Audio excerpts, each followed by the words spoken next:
today with Mona News. It's time to have your say.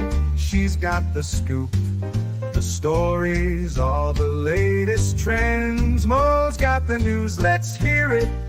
My dear friends, from politics to showbiz, no story's too small. Mo covers it all. She's got the inside call, her voice so smooth, like honey in the summer sun. With Mo on the mic, you know the news is always fun. Mornings with Mo, the best newsy news in the world. With her style so classic and her stories unfurled, from morning till night, she's got us in the know. Turn on your radio, let Mo's newsy news flow.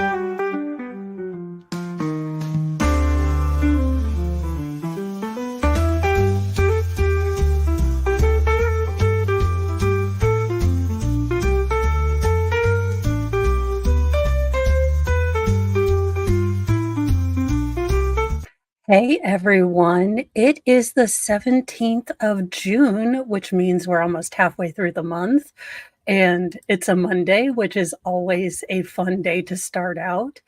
Good morning, Jeffrey, and thank you, Wolfram, for doing mod stuff. Thank you, Squid Pro Quill, for doing also awesome mod stuff, not mod stuff.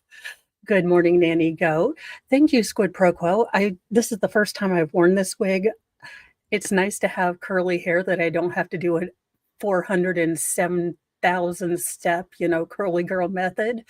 And absolutely happy belated Father's Day, especially to my father, because malort is a mistake that no one should make. I have rarely ever been hungover, but yeah, malort is a drink that will stick with you. So there you go. Life advice from Mo. That's a no on malort. And I'm sure you are awesome on the mom stuff too. We have all of the Monday morning stuff. Good morning, greedy bloke. Maybe a couple things that will shed some light on cases, or at least make us confused as why we don't see these things. Our first story is not so great. A couple who shielded their two young children during the Michigan Splash Park active person with a force multiplier event were shot a combined amount of 7 times. So really, a splash park, criminals of America. I'm bringing back dueling fields. Do all of your criminal shenanigans there. Leave the rest of us alone. Because obviously I can't get y'all to act right. But when I am president, dueling fields. Any unsanctioned violence that, bothers regular people will be strictly enforced with Snake Island. Not sure how legal that is. I'll have my legal department work on that. LawTube, chop chop. A couple who brought their infant and toddler to a Michigan splash pad and protected them when a deranged gunman opened fire were among the 9 shooting victims at the summer attraction Saturday, loved ones confirmed.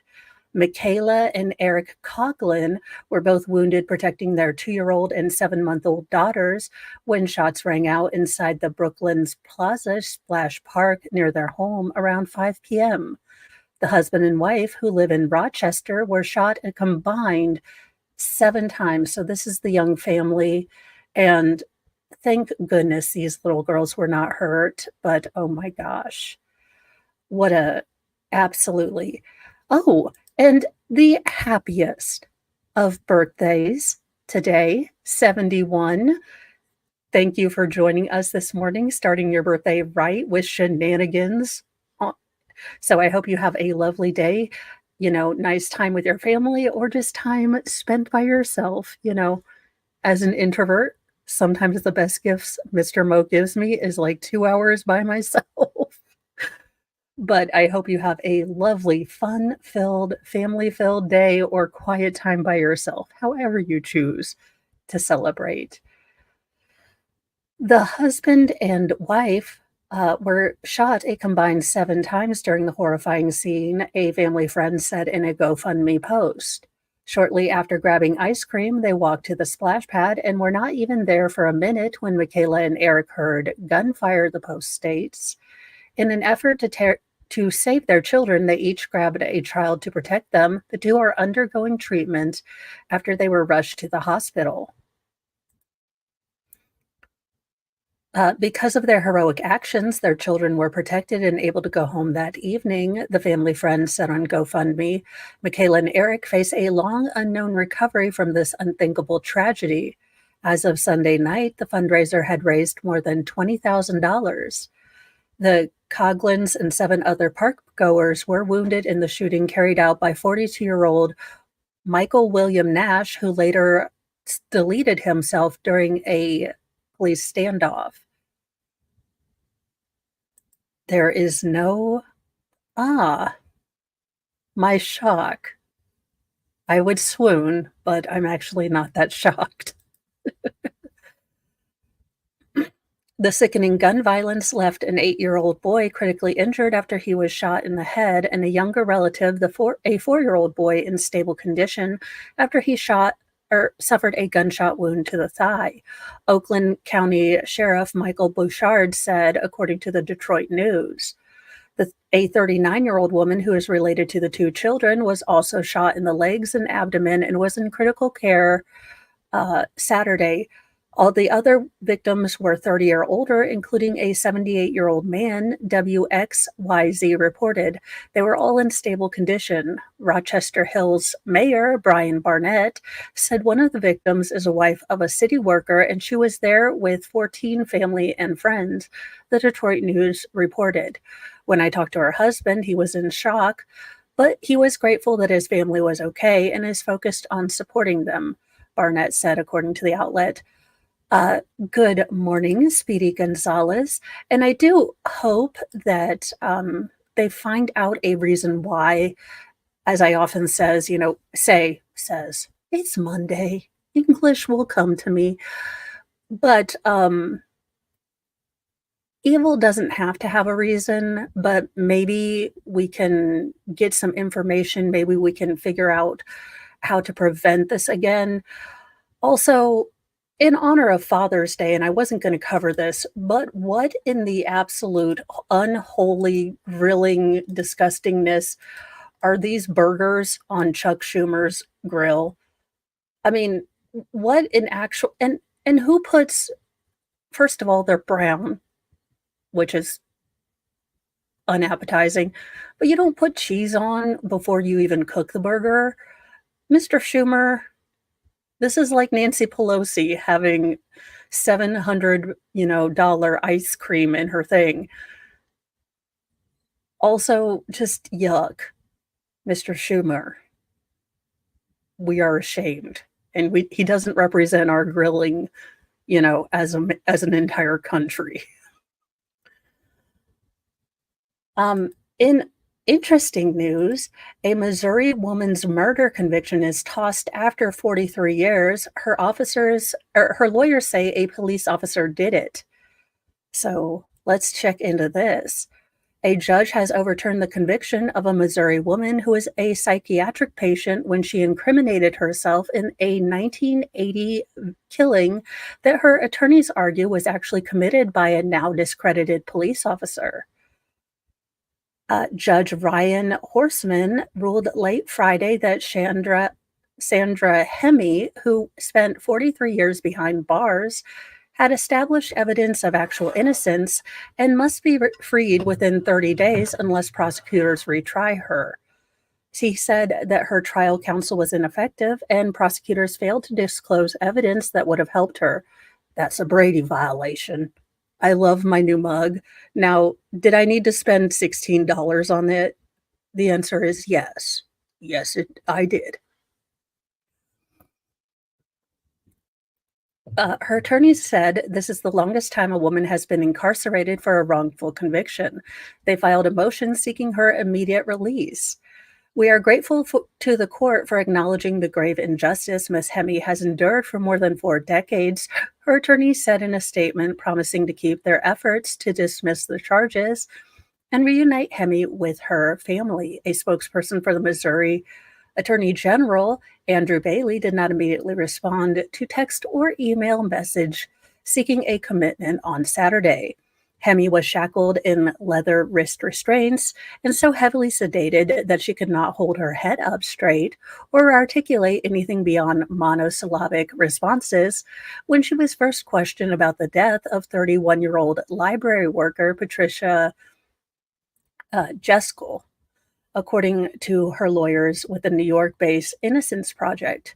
They alleged in a petition seeking her exoneration that authorities ignored Hemi's wildly contradictory statements and suppressed evidence implicating Michael Holman, a then police officer who tried to use the slain woman's credit card.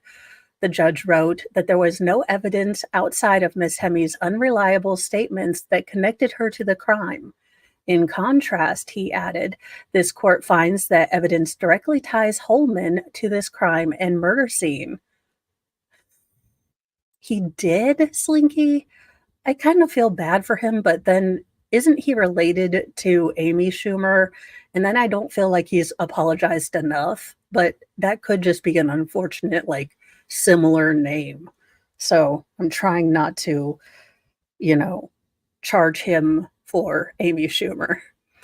Good morning, Christine. I hope you are having a wonderful morning. And hey, Joe, happy anniversary.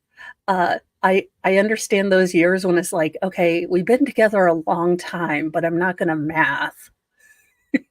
So congratulations. Hopefully you and your significant other get to have a fun time today, or, maybe you just crack open a package of Little Debbie's and hide from your children. Romance is different for everyone.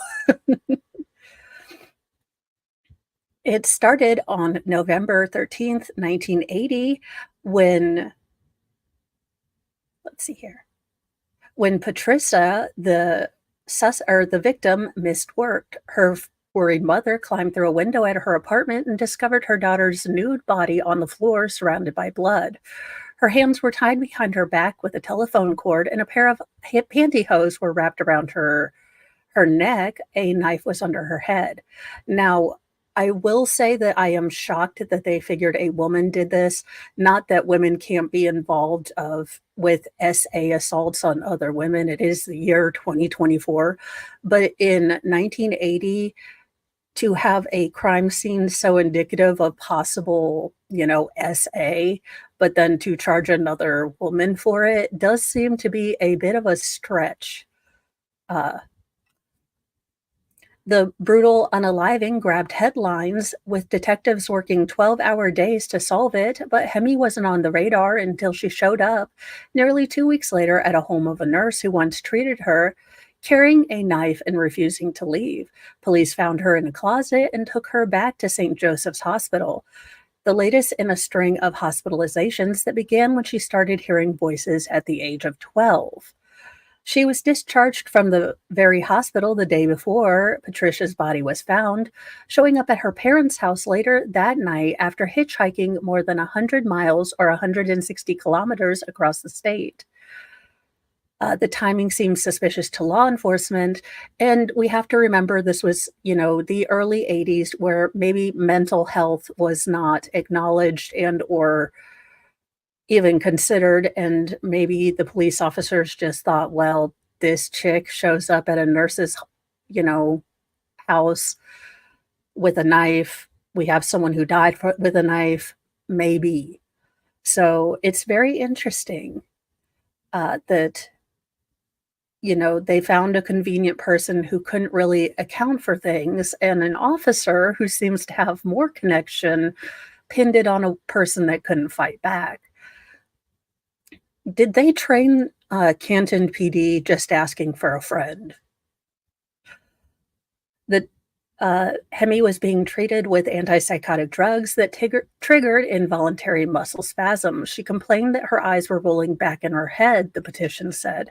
Detectives noticed that Hemi was mentally confused and not fully able to comprehend their questions. Each time the police extracted a statement from Miss Hemi, it changed dramatically from the last, often incorporating explanations of facts police had just recently uncovered, her attorneys wrote. Eventually, she claimed to have watched a man named Joseph Wabaski kill Patricia Wabaski, whom she met when she stayed in the state hospital's detoxification unit at the same time, was charged with capital murder, but prosecutors quickly dropped the case upon hearing he was at an alcoholic treatment center in Topeka, Kansas at the time. Upon hearing he couldn't be the killer, Hemi cried and said she was the lone killer.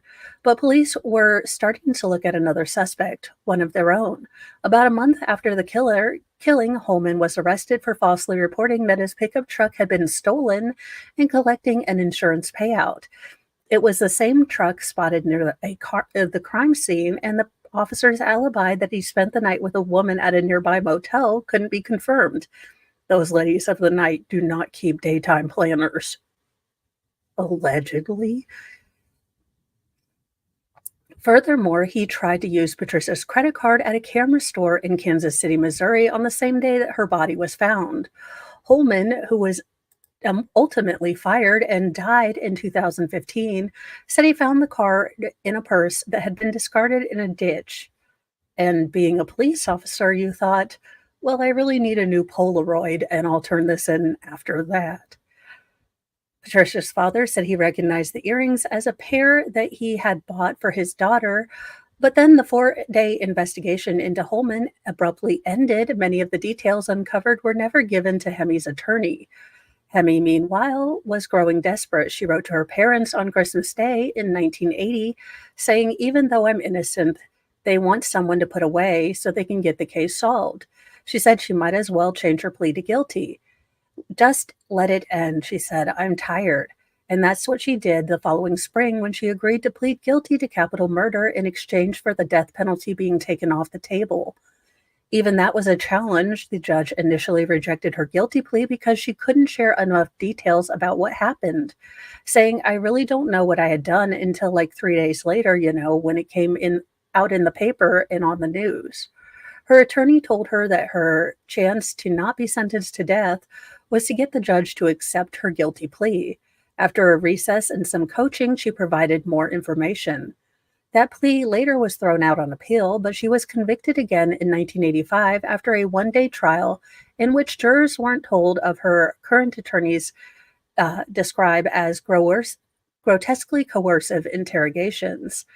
Larry Harmon, who helped Hemi get her initial guilty plea thrown out and later became a judge, said in the petition he believed she was innocent.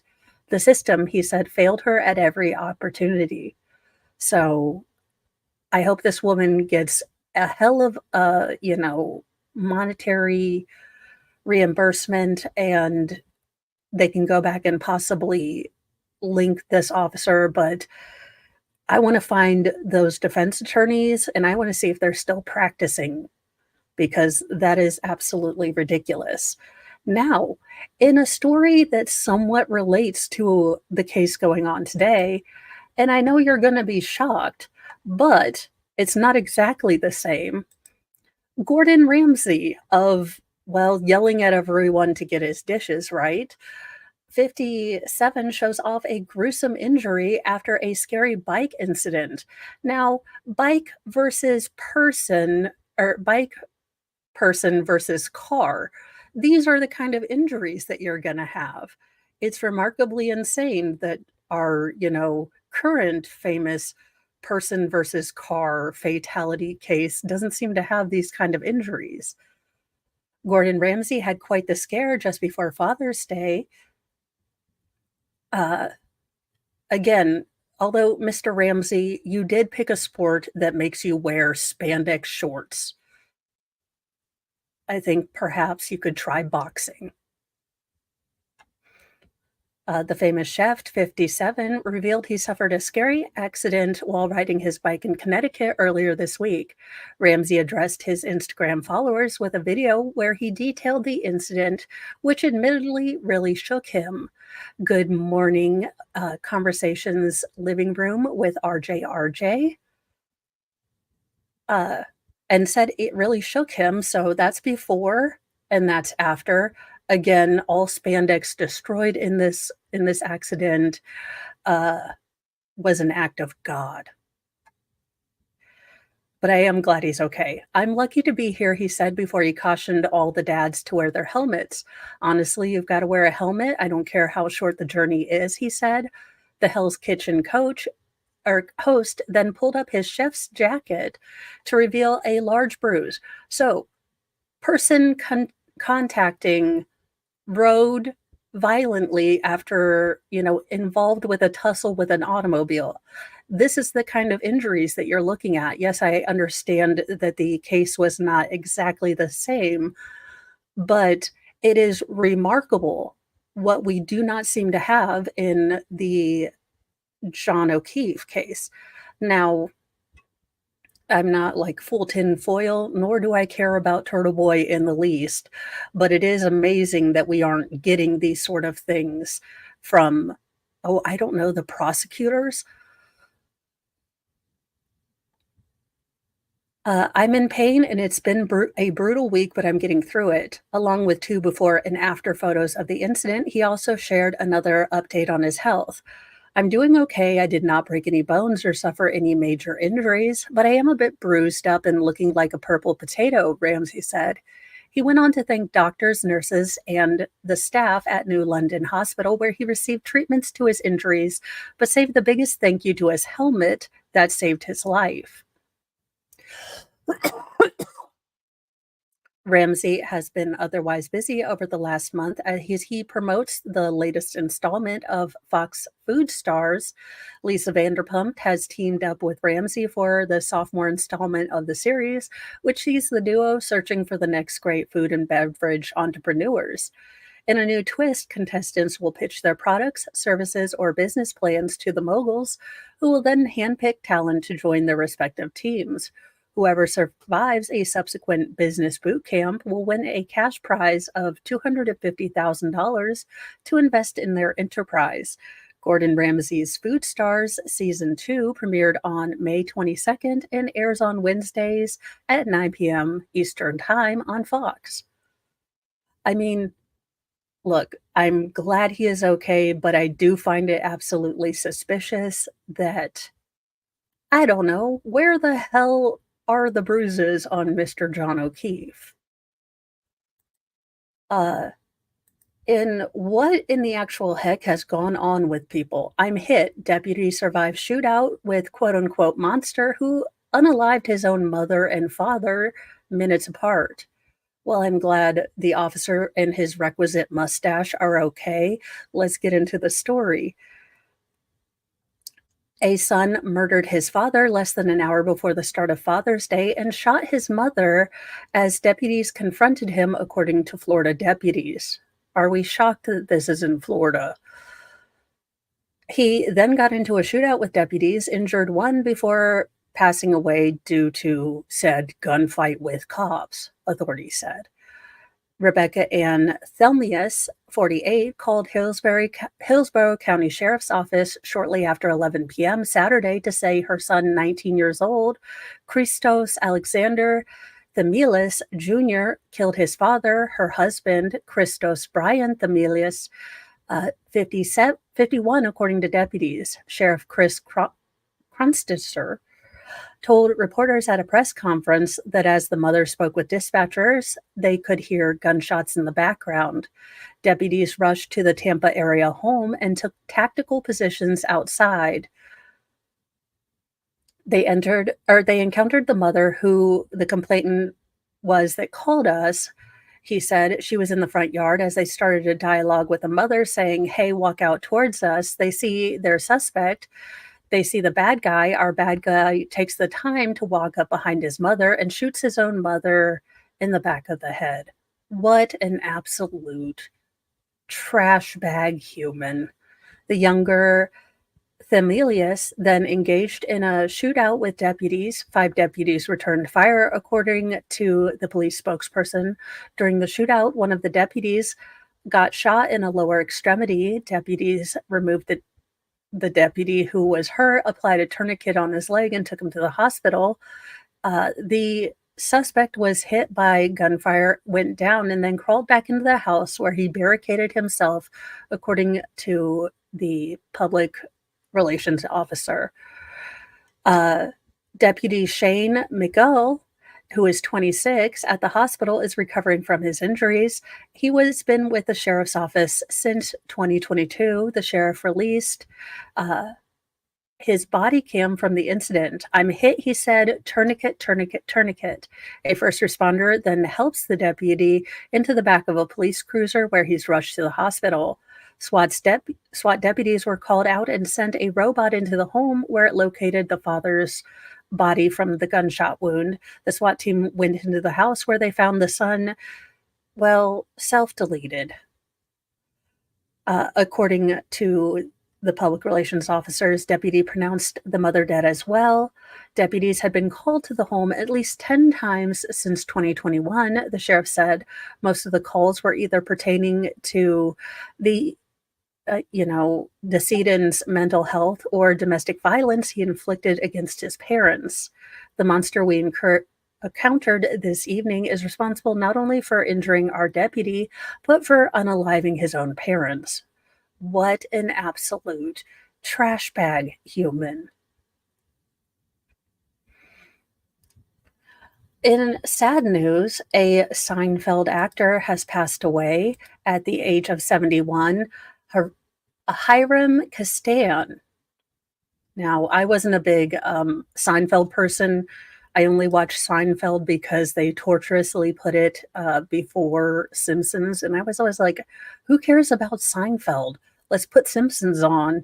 We have to watch the boring Seinfeld show before Simpsons. It was always a grave injustice to me. Actor Hiram Kastan, best known for his work on Seinfeld, Curb Your Enthusiasm, and Saved by the Bell, has passed away at the age of 71. The New York native's wife, Diana Kissel Kastenbaum, announced his death on Saturday during a Facebook post revealing that the actor had been battling prostate cancer. The actor's wife said that he died in her arms only hours after their 38th wedding anniversary. How absolutely tragic and romantic at the same time. It's like the, ending scene of Titanic, only she's holding him and letting him onto the door instead of Rose, like taking a crow hammer to Jack's fingers, like, yeah, I'll take your whistle now, you're dead weight. Rant over, but there was room on the door for both of them. Rose was just kind of not a jerk. In addition to cancer, Kastan had been battling Crohn's disease for the past 7 years. Everything is freaking turning up Karen Reed today. But absolutely, guys, get checked. Look, seriously, dudes, this is the one of very few of your doctor's offices, visits where you have to do something uncomfortable. Most women's doctor visits start and end in stirrups. So, I'm gonna need you to take one for the team, make sure you're healthy, and just deal with it. Imagine if women avoided the doctors just because we had to go in stirrups nearly every day and go on time we had to be there. So, suck it up, buttercups. We want you to be healthy. Get tested. He died in his home in New York in Batavia, while Kastan's health had taken a downturn and he no longer performed or actively pursued his career. Beginning in 2017, he only began to share the terminality of all of it with his friends in the last 6 months, the Post read. His great comedy and artistic community rallied to his side as some made trips to visit him at his home and have late night Zoom meetings with friends from both coasts, ensured that he went into the wee hours of the mornings. It had prolonged his life for at least another 2 months to be able to laugh with his peers, his wife added. A funeral service will be held at Schwartz Brothers Jeffers Memorial Chapel in Forest Hills, New York, at a later date. An official memorial service will take place in Los Angeles, California, later in the summer. Kasten is best known for his role as Michael on Seinfeld from 1993 to 1994. His character was Julia Louise Dreyfus' character Elaine Bence's co-worker. So, like I said, you guys, I didn't get into Seinfeld. I was always just waiting for Simpsons to come on. The actor earned his stripe in the comedy world before making a name for himself in the NYC comedy circuit after becoming a regular performer at the Comic Strip, an iconic venue that once hosted Jerry Seinfeld. Seinfeld passed Hiram on his first audition, and he became a regular, with the pair striking up a friendship that has lasted for 45 years, Dana wrote in the Post. Kasten also boasted friendships with Michael Richards, Paul Reiser, Larry Miller, and Mark Schiff. Kasten also performed stand-up at the Improv, the Comedy Cellar, Caroline's, and Dangerfields. Aside from his work on Seinfeld, Kasten made appearances on Saved by the Bell, Fresh Prince of Bel-Air, Sybil, Mad About You, and Everyone Loves Raymond. In the early 2000s, Kasten went on to make appearances on Curb Your Enthusiasm, Sabrina the Teenage Witch, My Wife and Kids, and Seventh Heaven. The Bronx actor is survived by his wife Dana, daughter Millicent Jade, and brother-in-law Kevin John Kissel. Oh, that's really cool. I'm glad that they're coming out with blood tests and maybe a little bit more invasive tools. So that people will be able to spend more time with their family. Apparently, this guy's wife has a sense of humor, but the internet is losing their minds. A Family Feud contestant insults his wife of 49 years with a brutal joke. Quote, "My jaw dropped." Now, I don't know what this joke is, but let's see if he's gonna need some safety protection. Happy wife, happy life. A Family Feud contestant insulted his wife of nearly 50 years with a brutal joke about their marriage.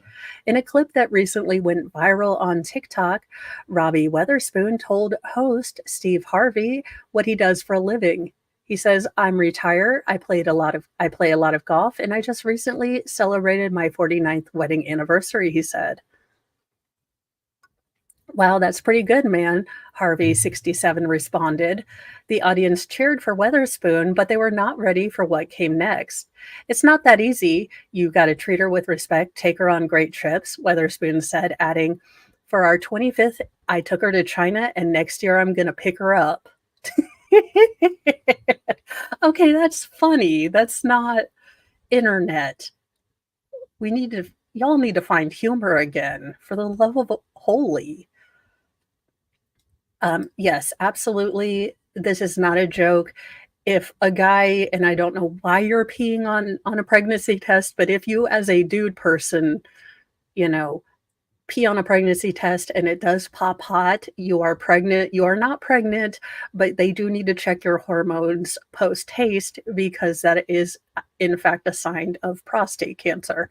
Now, I am not a doctorologist, so again, I don't know in what situation you would be peeing on a pregnancy test as a dude, but, you know, perhaps just go to your own doctorologist. Don't use the internet for help with, medical stuff, but that's just me. Well, they probably were dating Laura Owens. Weatherspoon clapped at his own joke as Harvey and the audience laughed. Then the camera cut to Weatherspoon's wife in the audience. Luckily, she wasn't offended by what her husband said and just laughed off the joke. Weatherspoon was so proud of his joke, he shared his own video of it. "Watch me destroy Steve Harvey with insane answers," Weatherspoon captioned in his video. Fans of the show had a big reaction to Weatherspoon's brutal diss directed at his spouse. It was funny. It was funny. It was not mean. It's not like he said he put her in a gulag. Oh my gosh. People need to lose. Best joke I ever heard, ha ha ha. One fan commented on TikTok. Another fan, the way my jaw dropped. That's hilarious. A different comment read. A fourth viewer wrote, why is he clapping for himself? He waited 24 years to tell that joke. Another person said, Family Feud has been airing with Steve Harvey as a host since 2010. In March, Harvey told Today why he thinks Family Feud has been so successful so many years. What happens on this show doesn't happen on any other game show, he said. It's such an interaction with contestants that makes it kind of different than most. And I think that's the magic of this. It's the interaction with the contestants. I form relationships with them, storylines, allow them to be human, and I just don't let them say anything. Well, there you go. She's probably used to his shenanigans, and look, he's like, I have a funny joke. I'm going to tell Steve Harvey. Look who's a comedian. And his wife's like, okay, sweetie, I love you. It's nearly Father's Day. We'll try. In What the Hell, Dude Cop, you're supposed to be better than we are at this. How does this happen?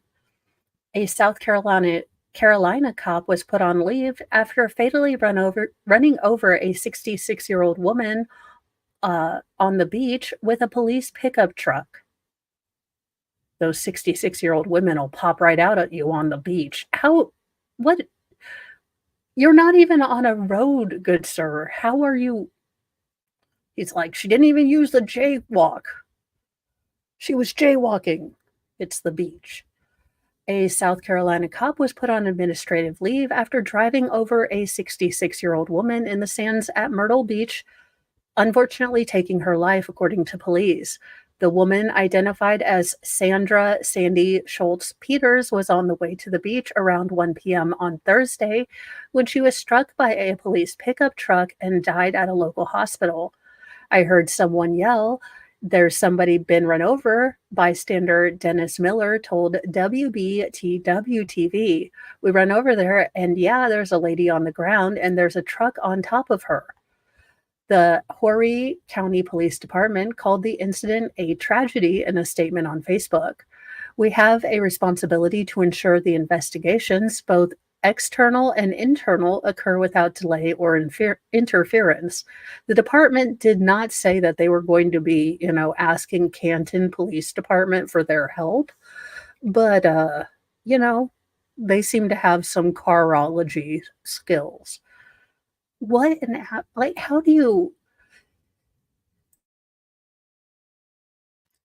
I mean, I get being excited to go to the beach, but you're a police officer. You should be generally good at scanning your environment.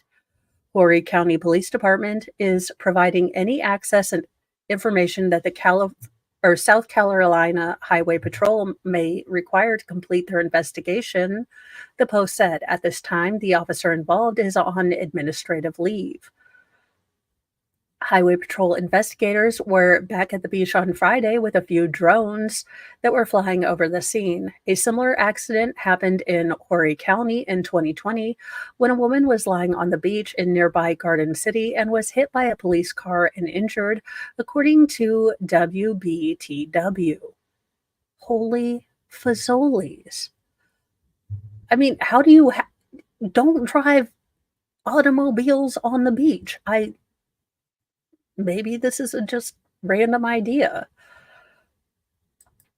And reasons I don't go to amusement parks, well, mostly because they're full of people, but also this. This is the reason my behind will not go to a daggone amusement park, because this would be my luck right here, upside down for hours, not at all.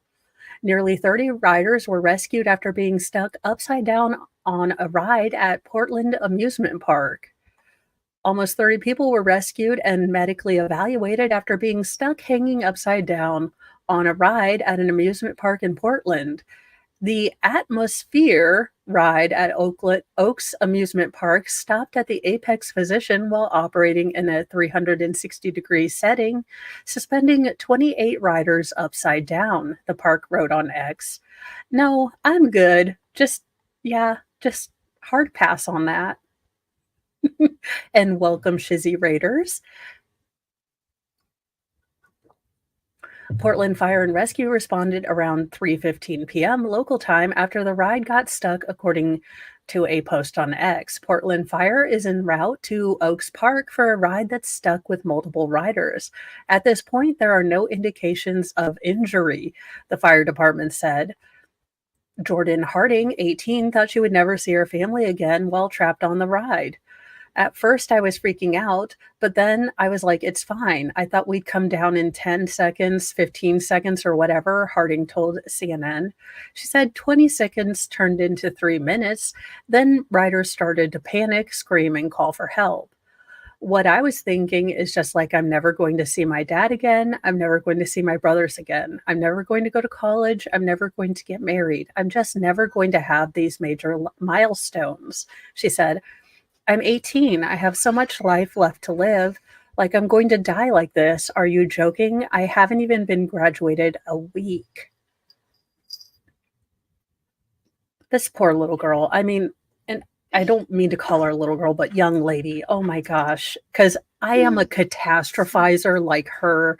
Like, I would have been writing out my eulogy, remembering the list of people I would like to kindly stand in line and, have people to live, double deuces to.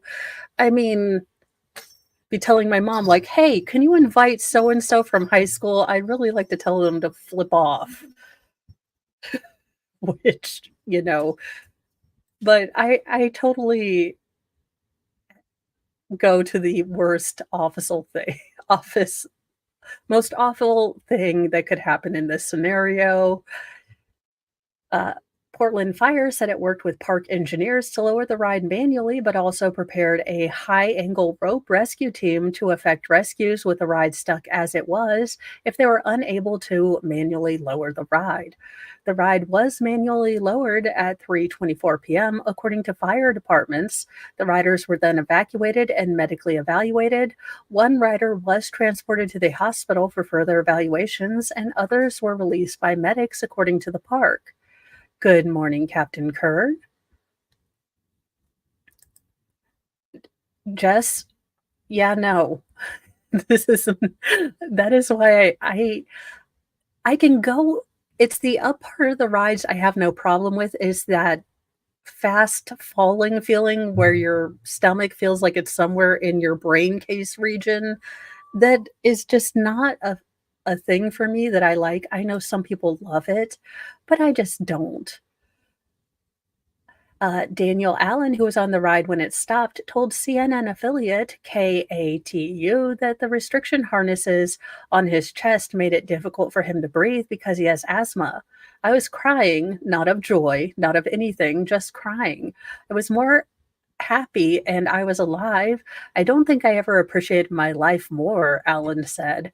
The Atmosphere ride, in which riders can choose to spin either 360 or 180 degrees, has been closed until further notice, according to the park's website. It has been in operation since 2021, and the park had no issues with it, according to a statement from the park.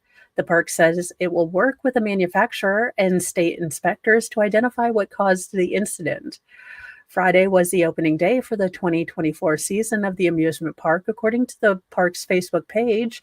The park is located just south of downtown Portland, along the Willamette River. So there you go. They're probably like, please don't sue us. Here's your free tickets. And you guys, if you are able to help, Captain Kern, I know, appreciates all the help that we have been able to give him. If you're still able to help, every little bit does help. All the crazy storms that we've been having here lately, unfortunately, sometimes it takes a long time for insurance, or, even if insurance is going to cover things. So if you can help out, please do. If you can't, thoughts and prayers are also very helpful. Letting someone know that they're not going through something alone is priceless too. So keep that in mind as you go through this week. I know Captain Kern has been working hard to get things that he can do, going.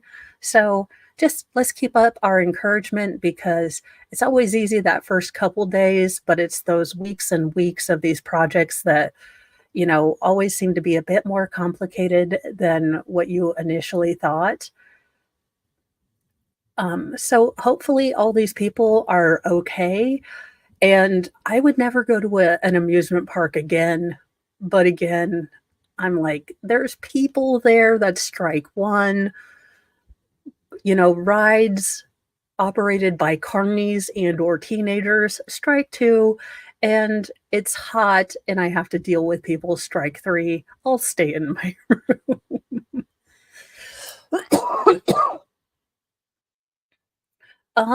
well, don't make any plans, I guess, because the new Nostradamus says that WW3 is on its way. Now let's see what this gentleman looks like. Um, if you would like, oh yeah, absolutely. Go sub to Captain Kern too. He has a channel and, you know, he is fun to listen to. Yeah, this guy. Look, sir, I wouldn't even suspect that you should be allowed near schools, allegedly in Minecraft, and or you are a Steve Buscemi, impersonator. But I'm gonna, say maybe I'll take some of your advice, but I'm not sure, Gollum. But okay, let's see what he has to tell us. He's dropped a bombshell. An Indian astrologer dubbed the new Nostradamus is predicting the start of WW3 nearly, just mere days away. Now, Tuesday, 18th June 2024, has the strongest planetary stimulus to trigger WW3. Kushal Kumar told the Daily Star, doubling down on a May prediction after Iranian President Ibrahim Raisi died in a helicopter crash. On Thursday, Kumar rattled off a series of current disturbing events justifying his claim in another post to Medium. First, Kumar cited a recent terror attack that targeted and unalived 9 Hindu pilgrims in the Himalayas while injuring 33 others. Next, he referenced that shots were fired at the demilitarized zone between North and South Korea when troops from the north crossed into the DMZ on Sunday. Sir, they were just launching poo balloons. It's not like, anything serious was going on.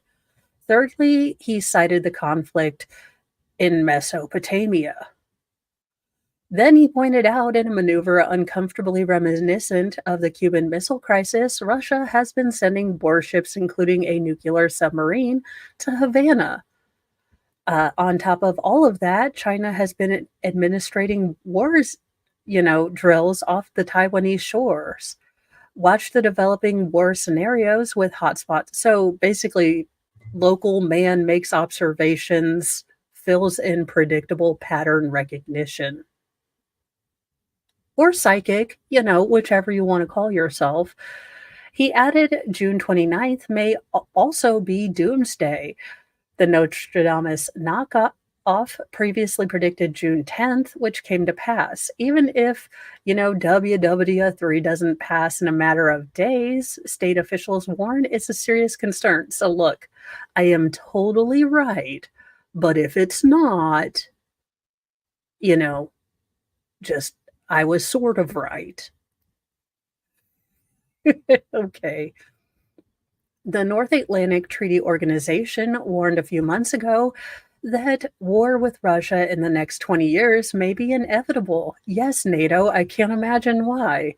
The doomsday clock, a representation of how close the planet is to the big one, is also set at its closest to midnight, just, 90 seconds away for the second year in a row. So, Nostradamus or noticing patterns like the rest of us who watch the news. Genius. I mean, he didn't even say that Mercury was in retrograde. So I don't even know how this man calls himself an astrologer. Any hoozle. if you wanna try, that temporary tattoo, maybe today's the day to do it since looks like we're just possibly at the end. A man who took an Uber to fatally stab his estranged wife pleads guilty 2 months after the unaliving. It's never your Uber Eats with a blizzard. 2 months after taking an Uber to unalive his estranged wife in the middle of the night, a Pennsylvania man pled guilty to committing the act.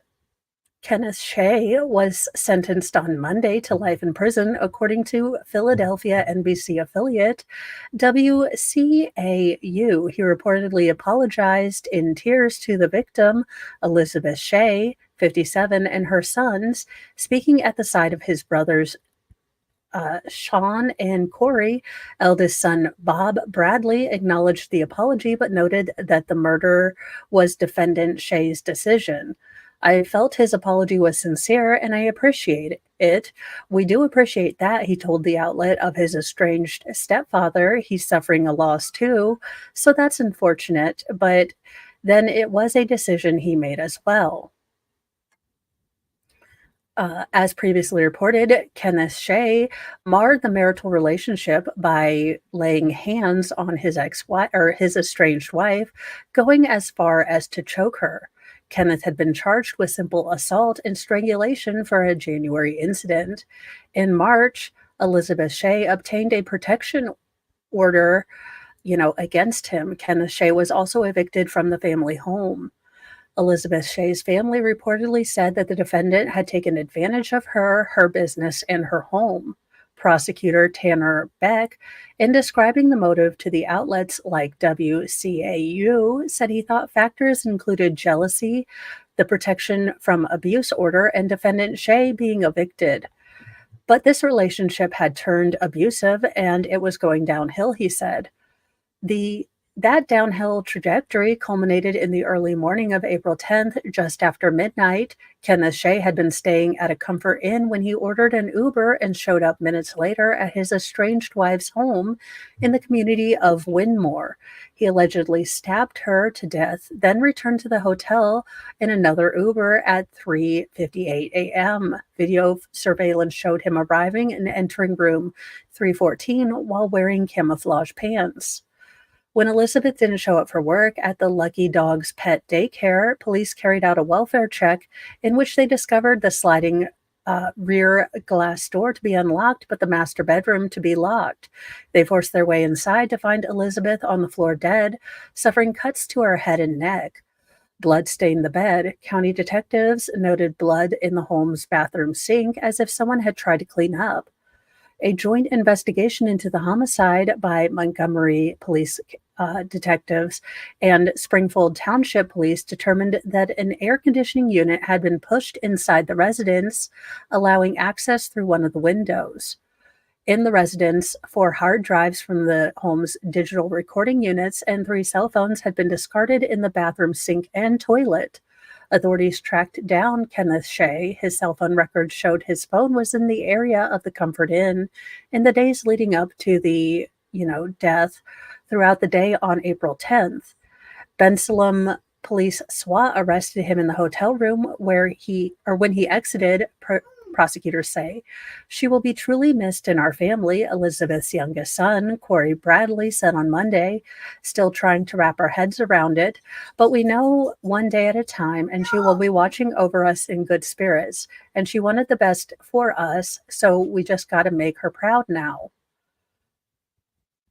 So these kiddos, losing your mom and having the grace to accept the rather ridiculous apology from this dingus. Uh, I mean, and to have the grace to consider that he has also suffered a loss is, wisdom that I would not have at that age. I would be just so upset uh, and not ready to forgive. In our final story, at least some good news or interesting news or children that are not mine, A bunch of children. Double take. 23 sets of twins graduate from a single Massachusetts middle school. Holy Fazoli, something was in the water, and I'm not going to Massachusetts. 23 sets of twins have graduated from a Massachusetts middle school, making up about 10% of the eighth grade class. The identical and fraternal twins graduated from Pollard Middle School in Needham, Massachusetts on Wednesday. Another student who is also a twin graduated, but her brother attends a different school, said Principal Tabitha Bibbo. It's quite unusual, said Bibbo. Typically, we have anywhere from 5 to 10 sets at the most. Given our numbers, we have approximately 450 to 500 children in each grade, so this is extraordinarily high. The Pollard Middle School graduates must all complete up to 10 hours of service learning in their communities, and every year, Needham Exchange Club offers 5 community service awards. For the first time this year, a set of twins, Lucas and Samir Patel, won an award and donation to their charity, Bilbo said. So there you go. There was something in the water about, oh gosh, eighth grade, so 12, 13 years ago. And holy cow, I'm glad I wasn't there. Look, I love all of my kiddos, but none of them needed to be a twin, all right? I hope you guys have a lovely day. I'm going to send you guys over to Baker. And thank you guys all for joining me for the morning crazy news. And I will be here at 7 p.m. tonight with the nightly newsy news. So join me there. Have a wonderful day and be kind to yourself, be kind to others. And, just have an all in all good day. And I will see you in a little bit. Bye, guys.